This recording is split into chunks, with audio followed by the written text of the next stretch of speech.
মাফ করে দেন শক্তি ভাই। শালা তোকে মাফ করবো? তোকে আজ আমি পেয়েছি। বল সেদিন তুই আমাকে মিথ্যে বলে শিশু পাচারকারী বানিয়ে জেলে পাঠিয়েছিলি কেন? বল। শক্তি ভাই, খোদার কসম, আল্লাহর কসম, শুধু আপনার খুঁজতে এখানে আইছি। আমাকে খুঁজতে?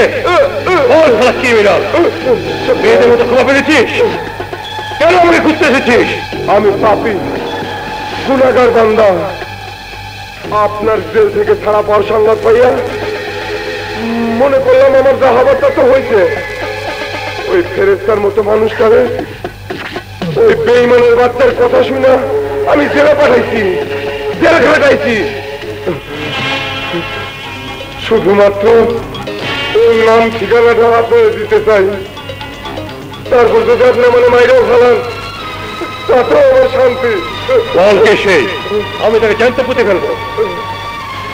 তার আগে আপনি আমার বিচার করেন শক্তি ভাই, নইলে আমি ওর নাম ঠিকানা বলুন না। আমার পাপের প্রায়শ্চিত্ত করার সুযোগ দেন শক্তি ভাই। ওই তো রাত, ওর নাম ঠিকানা বল, নইলে তোকে আমি আজ মেরে ফেলবো। ওই বেঈমানের বাচ্চা আপনার আমার কলিজার মধ্যে আঘাত করছে। কি বলছিস তুই?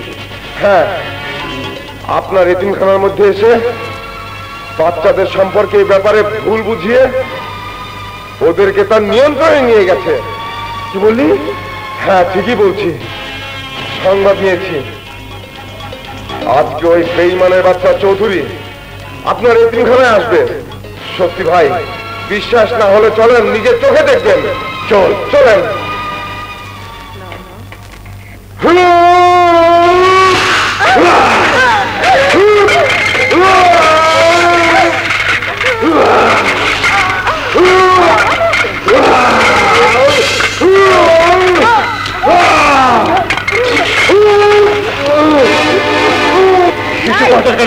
তোকে আজ আমি ছাড়বো না। খাওয়া এই শিশুকে আমি খেতে দেবো না।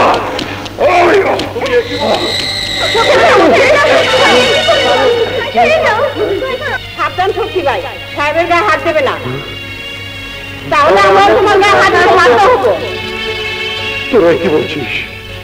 তোরা বিশ্বাস কর, ওই হারামজাদার কারণে আজ আমি তোদের কাছে শিশু পাচারকারী।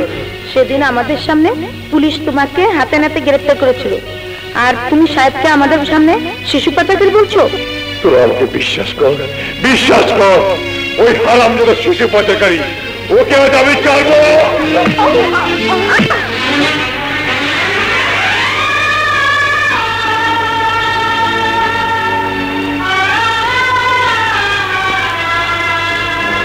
আপনার রক্তের স্পর্শ আজ আমাকে পরে দুর্বল করে দিয়েছে।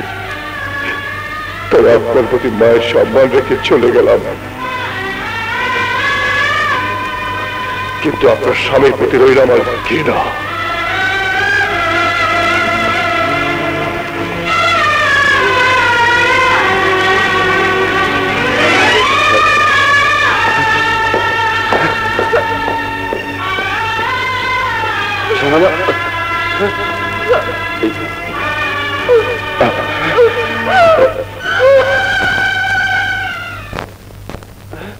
কি মা, তোমার কপালে রক্ত? ও কিছু না। হ্যাঁ, তো ব্যস্ত হবার কি আছে? এখানে বসো। যে সন্তানকে বাঁচাতে গিয়ে আমার শরীর থেকে রক্ত ঝরেছে, ওর কথাই বলছি। ও বুঝতে পেরেছি, তুমি ভাইয়াকে আজও ভুলতে পারোনি। মায়েরা তার সন্তানের রক্তের স্পর্শ বুঝতে পারে, আমিও মা। আমার সন্তানের রক্তের স্পর্শ আমি বুঝতে পেরেছি, কারণ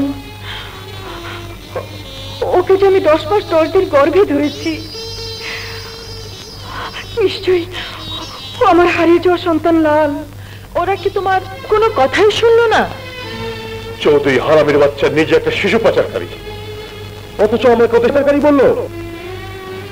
আমিও প্রতিজ্ঞা করেছি, ওকে যেদিন নাগালে পাবো সেদিন ওকে সারে জাহান থেকে বিদায় করে দেব। আমার মনে হয় কোথাও কোনো গরমিল রয়েছে। এই দেখো, এই দরপত্রের কাজটা যদি আমরা পেতাম তাহলে বিরাট অঙ্কের একটা মূলধনের ব্যবস্থা হতো। তবে টেন্ডার দাও। কিন্তু আর্নেস্ট মানিটা পাবো কোথায়? আমার ব্যাংকে কিছু টাকা আছে, যদি তোমাদের বৃহৎ কাজে প্রয়োজন মনে করো তবে নিতে পারো।